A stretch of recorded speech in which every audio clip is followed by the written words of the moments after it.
Levinson. This is Light On, Light Through, Episode 13, The Gold-Plated Globes, What They Missed on Television. Now, I'm talking, of course, about the Golden Globe Awards, but the reason I call them gold-plated is that, at least insofar as television, the award nominations that were released just a few days ago, in my opinion, missed a lot of things. There were many good aspects to the nominations. That's why I'm still willing to say at least they're gold-plated, which is better than silver-plated or with no precious metals at all. And after I go over the problems I had with the Golden Globe nominations for television, I'll tell you what I liked about them. But, my grandmother always used to say, if you hurt your finger, if you smash one of your fingers, it doesn't make it hurt any less that you have 9 other fingers that you didn't hurt. That one finger still hurts. So even though the Golden Globes did catch a lot of what I think is great about television, there are some grievous oversights, in my humble opinion, in terms of what they did not choose to nominate. And these awards, in case you don't know, are given by the Foreign Press Association in Hollywood. That is, these are international reporters who cover the media, and they nominate and eventually give the awards to various television shows, movies, music, and so on. But about television, one of the things that I was very disappointed in regarding the current Golden Globe nominations was no mention, nothing about Kidnapped. Now, those of you who have been listening to this podcast know I think that Kidnapped is one of the best shows ever to have come on television.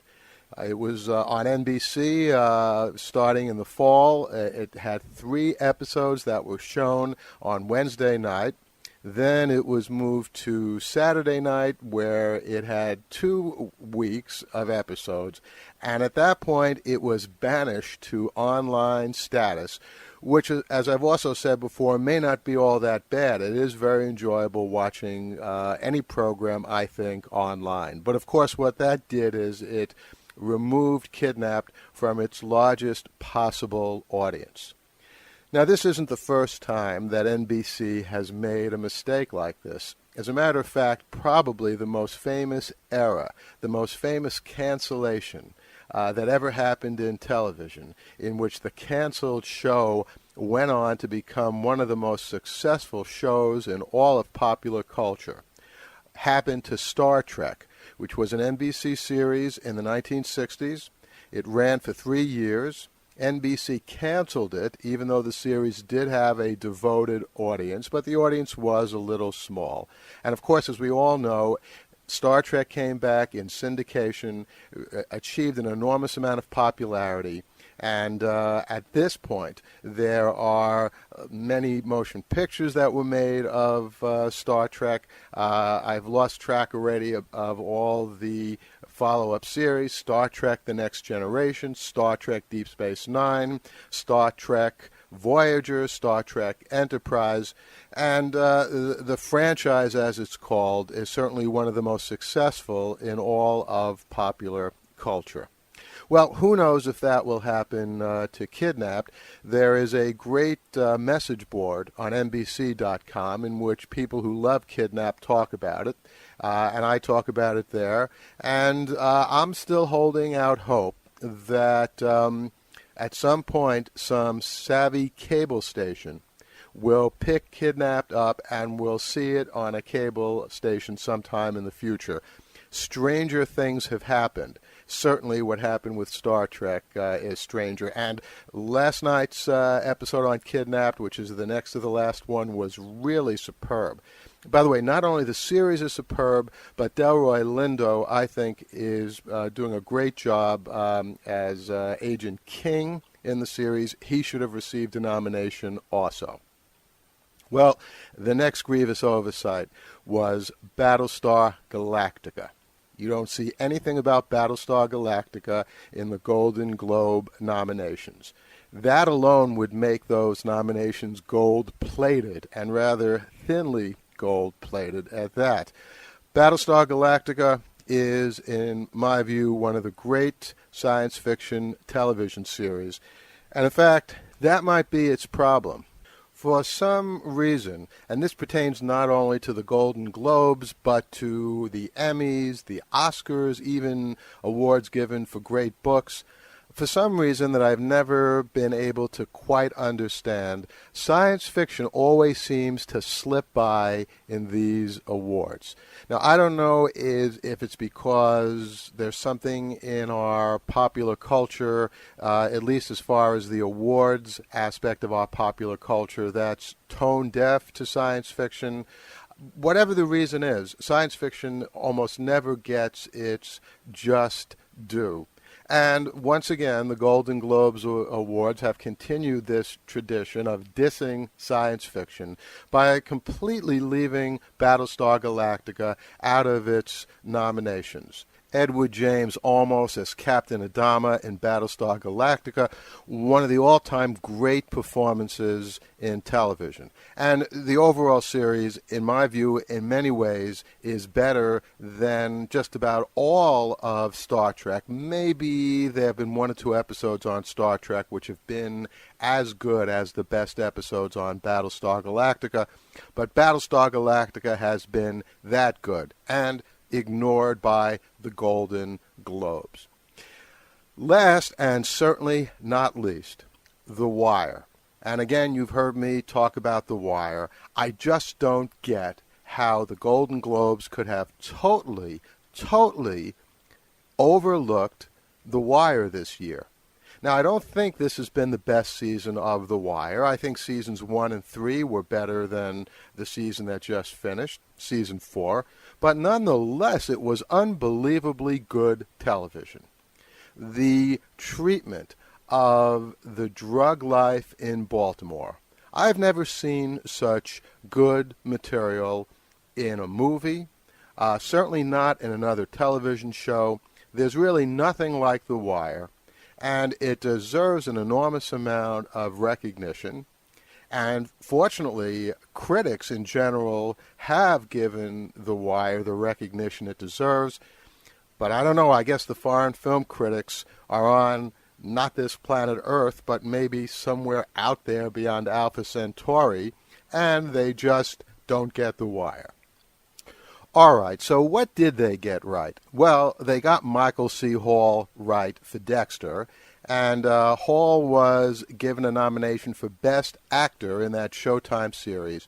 And I think that series is the best new series to have appeared on television this fall. And the finale will be on this Sunday night, and it's a really bizarre series about a serial killer who works for the police, and the people that he kills are other serial killers. So there are some fascinating moral dilemmas in Dexter. Michael C. Hall plays the part to perfection, and good for the Golden Globes for giving Michael C. Hall his props for that. Next, I was happy to see that Michael Ealy got a nomination for his performance as Special Agent Darwin in Sleeper Cell, and Sleeper Cell is now just about to conclude its second season of 8 shows, a great show, and in fact, Showtime deserves credit for having shown all 8 shows on demand. It's been on demand since last Sunday. So many people have had the pleasure of seeing the whole 8 shows. They don't have to even wait for the day-by-day unfolding of the show. But there's no doubt that Michael Ealy did a great job.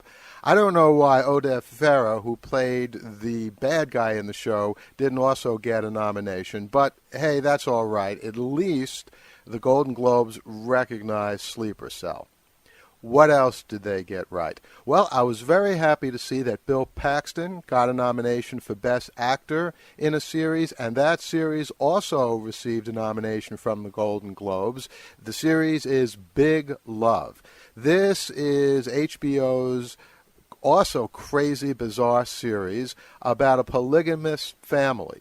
But it's done so well that after you watch even a few minutes of it, it almost seems as if polygamy is as American as apple pie. And Bill Paxton does a great job in the lead role, and that whole show is really an excellent show. I was happy to see that it will be coming back on HBO. So, the Golden Globes did pretty well. Let me also mention 24, which got a nomination for Best Series, and of course Kiefer Sutherland got a nomination for his portrayal as Jack Bauer. It's impossible really to nominate the series and not nominate Kiefer Sutherland. So the Golden Globes did get those things right. On the negative side, let me say I don't understand why Lost Season 3 was nominated. And, I could do a whole podcast on what's been lost in Lost. It was a great first year, one of the best things on television then, but the second year was very disappointing. And this year I thought it was okay, but had not yet come close to retrieving what it had been doing in the first year. So much for the awards. There's an argument to be made that awards aren't really very important, and I suppose that's true. But on the other hand, they're there, they're out there. People do pay attention to awards. The Golden Globes certainly are not as important as the Oscars or the Emmys, but they're something that do receive attention, and that's why I think they're worth critiquing and talking about. Well, let's move on to some other things, and let's move from the Golden Globes to the World Wide Web.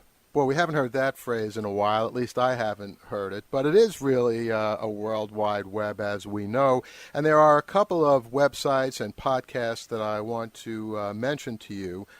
First, you've heard me talk about this for the last few weeks, the sci-fi-show.com. And the phi in there is spelled P-H-I because the show is about science fiction and philosophy. And it's a podcast, and it's done from way down under in the southern hemisphere. And this week you can hear me being interviewed by Jason. And it's a great conversation that we had, almost 30 minutes, in which I talk about my interest in science fiction, philosophy. It's a very intelligent show, and I really had a good time during the interview. So go check it out. And if you haven't gotten too sick of my voice after that, I also wanted to mention to you that the first chapter of my novel, The Plot to Save Socrates, is now up on a whole bunch of pages. Probably the easiest one to get is Paul Levinson, blogspot.com, and if you scroll down to the bottom of that page, you'll see a little audio player that you can click, and you can sit back, relax, and listen to this whole first chapter of The Plot to Save Socrates. It's about an hour long. I read it late at night in my living room, and it almost feels to me when I tell people about it that this is a chance for me to come visit you. It could be in your living room. It could be in your backyard. If you want to download this and put it on your iPod, you can take a walk, and as you're walking, I'll be narrating the first chapter of The Plot to Save Socrates to you. And by the way, this new page, paullevinson.blogspot.com, is a new blog page that I've set up. It's a little more quiet than my Twice Upon a Rhyme blog page. So when you have a chance, go check it out, paullevinson.blogspot.com. And The Plot to Save Socrates audio is, of course, also available on lightonlightthrough.com. And I hope you come by there whenever you have a chance. And let me once again mention that until the end of 2006, the free MP3 of the Chronology Protection Case, as performed by Mark Shanahan, a great radio play which received an Edgar nomination from the Mystery Writers of America. I'll be glad to send you a free MP3 copy of that production. But in order for me to do that, you have to log on to Light On, Light Through and tell me what vegetable that is now a condiment you see on that page. Okay, it's pretty easy. So just scroll down the page until you find a picture of a condiment that was once a vegetable, and then send me an email. And you can email me at paullevinson@lightonlightthrough.com, and I will reply with a link that you can use to get the MP3 of the chronology protection case. And finally, while we're talking about various things that I'm doing on the web, let me also mention to you Levinson News Clips. And you can get there by going to levinsonnews.podshow.com. And these are 2 to 3 minute clips, very short.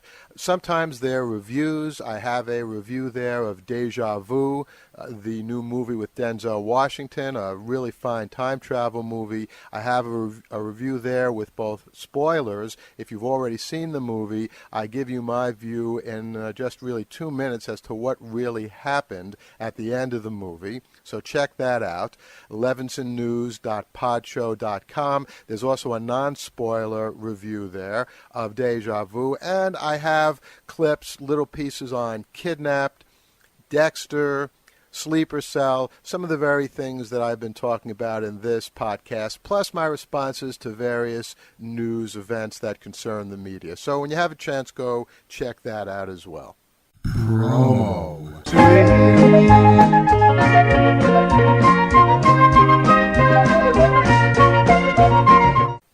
Okay, and you know what that is. Time for our promo suite. And once again, MikeThinks.com leads the pack. A great podcast. Go check it out. We also have a new promo for Adventures in Sci-Fi Publishing. And this is a podcast that actually, in part, inspired me to start Light On, Light Through. So if you like this podcast, check out Sean Farrell's Adventures in Sci-Fi Publishing. And even if you don't like Light On, Light Through, it's worth checking out this podcast. And we actually have a new promo for that podcast coming right up here on the promo suite, plus a couple of other things, as well as that insano attorney from New Jersey, the Jersey Todd Show. So sit back, listen, enjoy, and I'll see you next time.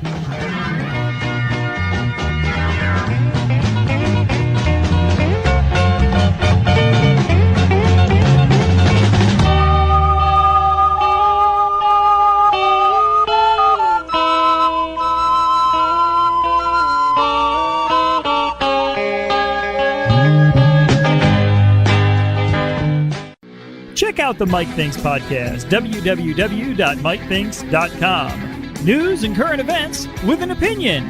The Mike Thinks podcast. It's the news you missed. www.mikethinks.com.